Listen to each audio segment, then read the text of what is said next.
আসসালামু আলাইকুম রহমতুল্লাহ। আশা করি আল্লাহ পাকের অশেষ রহমতে আপনারা সবাই ভালো আছেন। জাহিলিয়াতের যুগে হজরত আবু বকর রাদিয়াল্লাহু তাআলা এর সংযম সম্পর্কে কিছু বর্ণনা পাওয়া যায়। ইবনে আসাকির হজরত আয়েশা রাদিয়াল্লাহু তাআলা থেকে বর্ণনা করেন, হজরত আবু বকর সিদ্দিক রাদিয়াল্লাহু তাআলা জাহিলিয়াত এবং ইসলাম কোনো যুগেই কবিতা আবৃত্তি করেননি। হজরত আবু বকর রাদিয়াল্লাহু তাআলাহু এবং হজরত উসমান রাদিয়াল্লাহু তাআলাহু জাহিলিয়াতের যুগে মদ বর্জন করেছিলেন। আবু নুয়াইম হজরত আয়েশা রাদিয়াল্লাহু তাআলা থেকে বর্ণনা করেন, হজরত আবু বকর রাদিয়াল্লাহু তাআলাহু জাহিলিয়াতের যুগে মদ পান নিজের জন্য হারাম করে দিয়েছেন। ইবনে আসাকির আব্দুল্লাহ ইবনে জুবাইর রাদিয়াল্লাহু তাআলাহু থেকে বর্ণনা করেন, আবু বকর রাদিয়াল্লাহু তাআলাহু কখনো কবিতা আবৃত্তি করেননি। ইবনে আসাকির বলেন, সাহাবীদের মজলিসে একজন ব্যক্তি আবু বকর রাদিয়াল্লাহু তাআলাহুকে জিজ্ঞাসা করলেন যে, আপনি কি কখনো ভুলে মদ পান করেছেন? তখন আবু বকর রাদিয়াল্লাহু তাআলাহু আল্লাহ তাআলার কাছে ক্ষমা প্রার্থনা করে বললেন, কখনো না।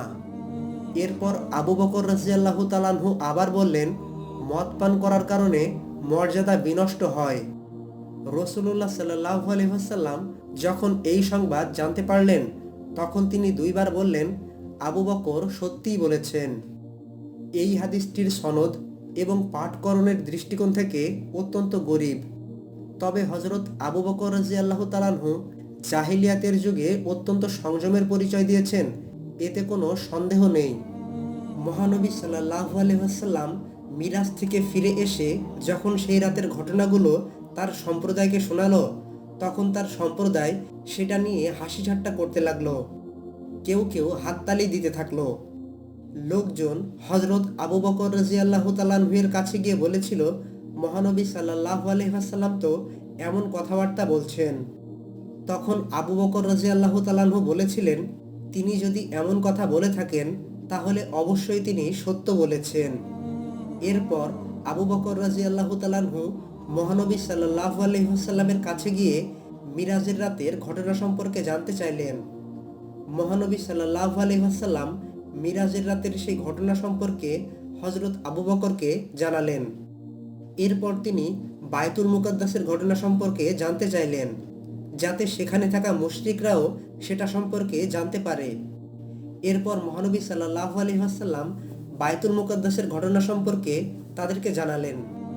তখন আবু বকর রাদিয়াল্লাহু তাআলাহু মহানবী সাল্লাল্লাহু আলাইহি ওয়াসাল্লামের কথাকে সত্যায়ন করেছিলেন। হযরত আবু বকর রাদিয়াল্লাহু তাআলাহু এর উপাধি হচ্ছে সিদ্দিক। আবু বকর রাদিয়াল্লাহু তাআলাহু ছিলেন মহানবী সাল্লাল্লাহু আলাইহি ওয়াসাল্লামের সবচেয়ে ঘনিষ্ঠ বন্ধু এবং তার হিজরতের সাথী। এছাড়াও তিনি ছিলেন ইসলামের প্রথম খলিফা।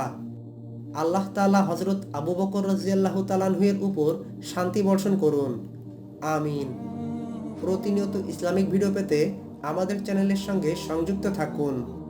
আল্লাহ তাআলা আমাদের সকলকে মহানবী সাল্লাল্লাহু আলাইহি ওয়াসাল্লাম এবং সাহাবীদের আদর্শ অনুসরণ করার তৌফিক দান করুন, আমিন। আসসালামু আলাইকুম ওয়া রাহমাতুল্লাহি ওয়া বারাকাতুহু।